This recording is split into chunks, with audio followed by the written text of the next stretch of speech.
आलं हे जर बघितलं तर हे उत्तम पाचक आहे. आलं प्रामुख्याने जर तुमच्या कुठल्याही सांध्यांना सूज आली असेल, तर आलं आणि गूळ तुम्ही जेवणामध्ये खात जा. त्याने तुमच्या सांध्यांना येणारी सूज कमी व्हायला मदत होईल.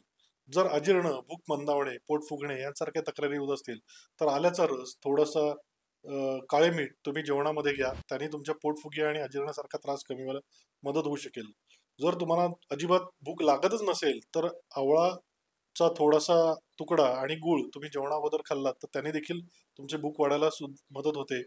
आल्यामध्ये काही घटक असे आहेत, ज्याच्यामुळे तुमचं कोलेस्ट्रॉल, बॅड कोलेस्ट्रॉल कमी व्हायला मदत होते. त्यामुळे आल्याचा रस, थोडंसं हळदीचं चूर्ण तुम्ही जर नियमित घेतलं, तर तुमचं कोलेस्ट्रॉल लेवल कमी व्हायला मदत होऊ शकते. त्याचप्रमाणे आलं हे शरीरातील मेदधातू कमी करणार आहे. त्यामुळे ज्यांना वजन कमी करण्याची इच्छा आहे, त्यांच्यासाठी ते देखील उपयुक्त ठरतं. आल्याचा चहा हा उत्तम कफनाशक आहे. सर्दी खोकल्यामध्ये उपयोगी पडणार आहे. थोडा घाम आणणार आहे. त्यामुळे ताप देखील कमी करणार आहे आणि त्याचबरोबर जेवणाला एक उत्तम चव प्रदान करून देणारा आहे.